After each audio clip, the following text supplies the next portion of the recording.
Thunderbox kaya ang welding machine? Subukan natin.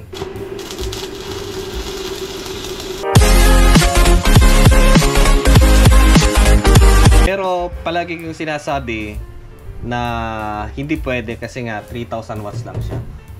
At kahit siguro yung 5,500 ay hindi ko pa rin ina-advise talaga na gamitan siya ng welding machine. Pero dahil sa mga makukulit at gusto nila ay subukan natin, i-try natin. So ngayon guys ay check natin kung may grid. Okay, so meron. Ayun o. Hindi lang makita masyado. So, patayin natin. Yun.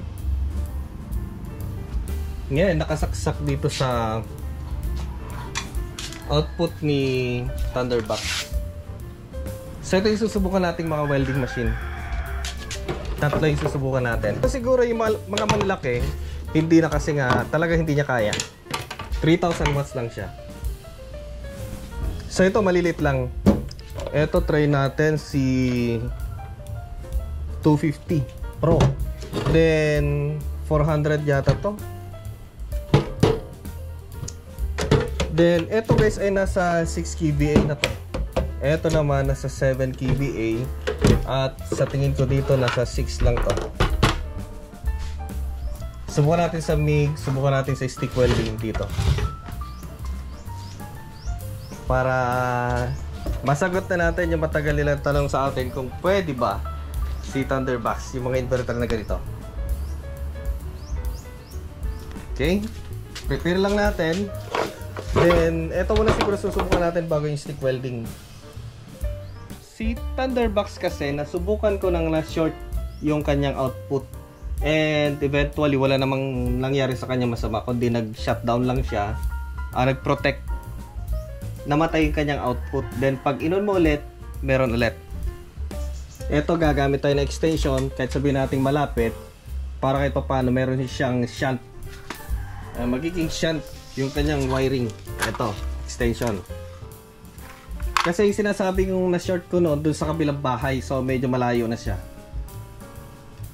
Napakadelikado kasi kung masyadong malapit or maiksing wire tapos magkakaroon ng shorted. So hindi ako sigurado sa ganon. So ganyan po kalakas yung kanyang blower kapag yung talagang parang nakaturbo siya, ganyan.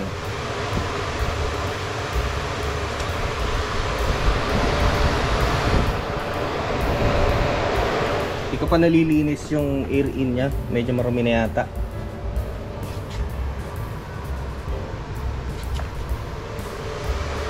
Hindi naman steady ganyan yan.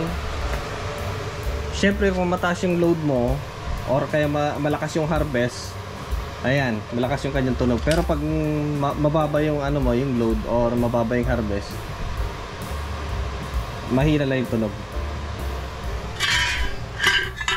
Subukan natin dito yung MIG muna. First time ko itong gagawin, hindi ko alam kung may ano to, baka may masira, pero try natin. Pag MIG kasi, maliit yung kanyang rod, kaya hindi masyadong kalakasan yung kanyang kain.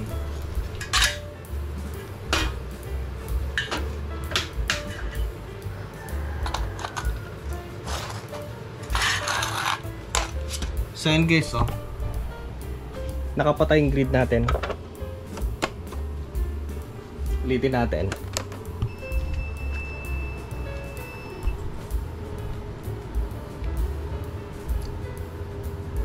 Okay. Wala na. So, subukan natin.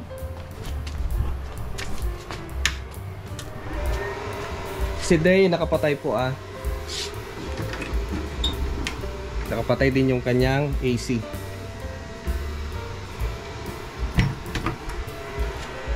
Setting natin. Pag ganito kasi na welding, iwasan natin yung mataas yung kanyang ampere, lalo kung inverter yung gagamitin. So try natin. 0.8 yung gamit ko dito na yung flux cord. Okay? Ayun o. Kaya din pala. Okay.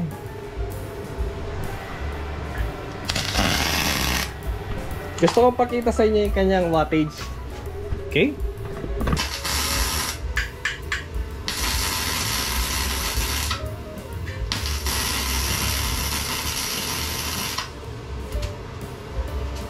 So, pinakamalakas ay nasa 1,300 watts. Yan. Nasa 140 ampere yung setting ko sa welding machine. So, yan guys ay naka-assist yung solar. Hindi lahat ay galing sa kanyang battery. So, maganda yun para libre.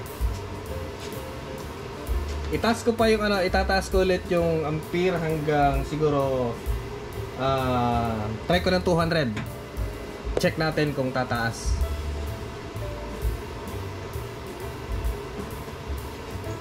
Okay, so eto guys, subukan na natin.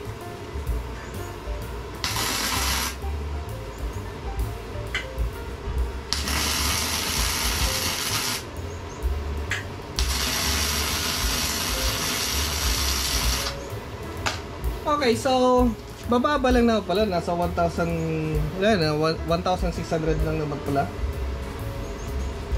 Yan na. Nasa 200 ampere. Nakatakot lang kasi. You know.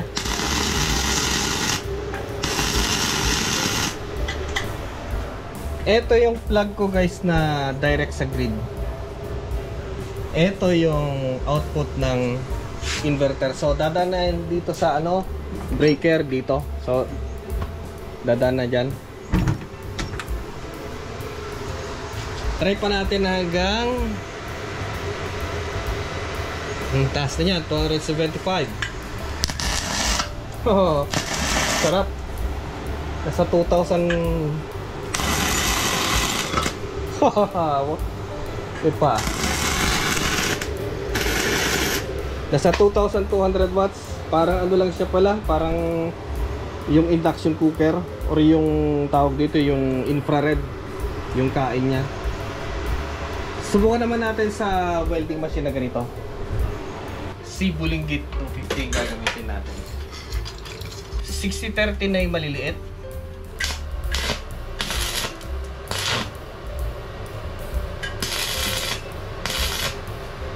Nasa 2,600. Haha, taas.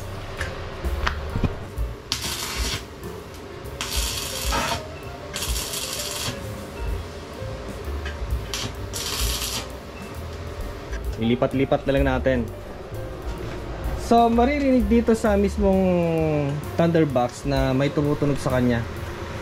Ibig sabihin na parang nade-detect niya yung mataas na load. Subukan natin. Ang setting ko 239 ampere.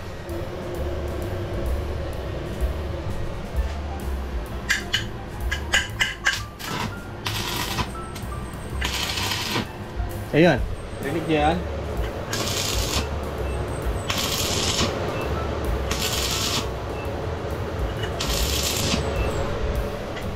Pero hindi ko pa nasubukan na siya. Kumbaga yung nag-trip na yung kanyang output. Pero nagsisignal na yung kanyang parang overload kasi nga mataas na eh. Okay, so ngayon ay at least ito para nasubukan na natin at mataas pa yung kanyang ampere, nasa 239 ampere. Ito mas malaki. So 125 lang yung setting ko dito. Subukan natin. Baba.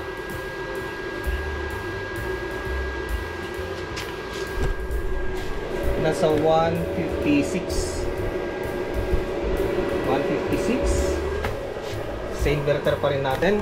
Try natin. Wala kasi tayong taga-video eh.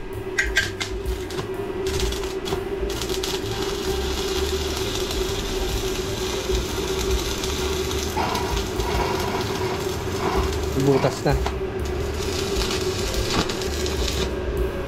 Setting ko nasa 150 ampere. Try natin.